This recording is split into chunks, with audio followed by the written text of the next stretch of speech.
পৌঁছে দাও ইয়া আল্লাহ। মেহেরবানি করে সকলের রুহানি দোয়া আমাদের নসিব করেন আল্লাহ। আমরা যে কাজের জন্য আপনার ঘরে বসেছি আল্লাহ, এই মদিনার আলো এই মাদ্রাসাটাকে তুমি কবুল ও মঞ্জুর করে নাও ইয়া আল্লাহ। এর মাধ্যমে আল্লাহ পুরা এলাকায় আল্লাহ নূর ছড়িয়ে দিও, মদিনার সমস্ত রকমের নূর বরকত পৌঁছে দিও আল্লাহ। আল্লাহ কাজটাকে শুরু করে সমাপ্ত করার জন্য সেই তৌফিক তুমি দান করো।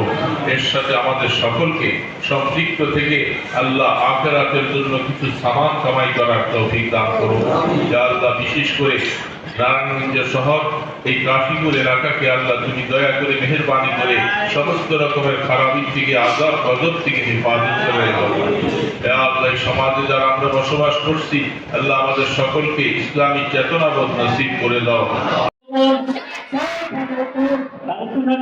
মাদ্রাসার পক্ষ থেকে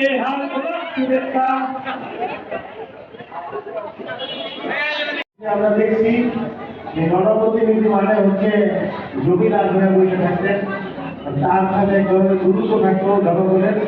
আমরা এটা চাই, জনপ্রতিনিধি মানে হচ্ছে জনগণের জীবন।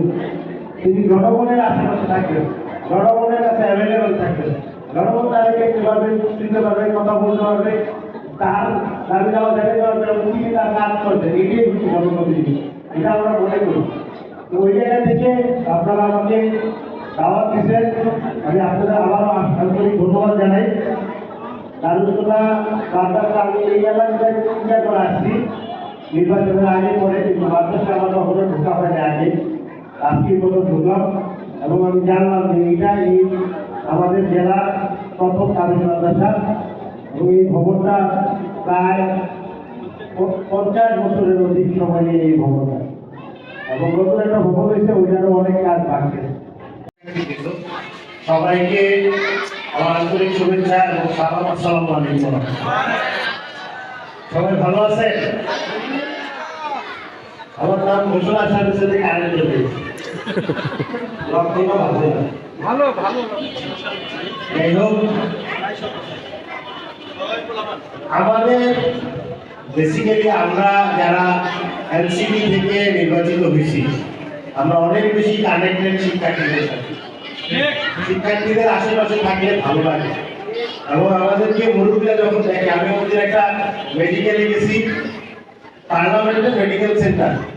তা আমি যাওয়ার পরে আমার সাথে একজন ছিল, উনি বললেন যে এমপি সাহেব অসুস্থ, চেক আপ করবে। ওরা এমপি সাহেব খুঁজতেছে, এমপি সাহেব কি?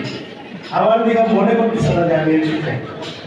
কারণ কি? কারণ এত কম বয়সে এমপি সাহেব হওয়া সম্ভব, এই ধারণাটা পারিবারিক সূত্রে কিছু মানুষ হইতে পারে, কিন্তু একদম ন্যাচারালি পলিটিক্স করে এটা হওয়া সম্ভব, এই ধারণাটা বাংলাদেশে ছিল। তো এই জিনিসটা পজিটিভ আমরা মনে করি। আমরা মনে করি যে এই যে মানুষ মনে করতে পারতেছে যে এমপি মানে দূরের কিছু না, এমপি মানে অনেক হাই প্রোফাইল কিছু না, এটা এইটাই পজিটিভ। এটার জন্যই মানুষ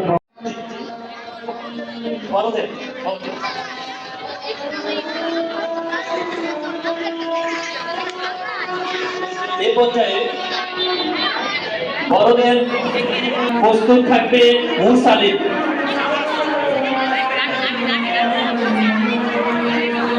গর্বের বিষয়, উনি আমাদের ভাইস চ্যান্সেলরের বড় ছেলে।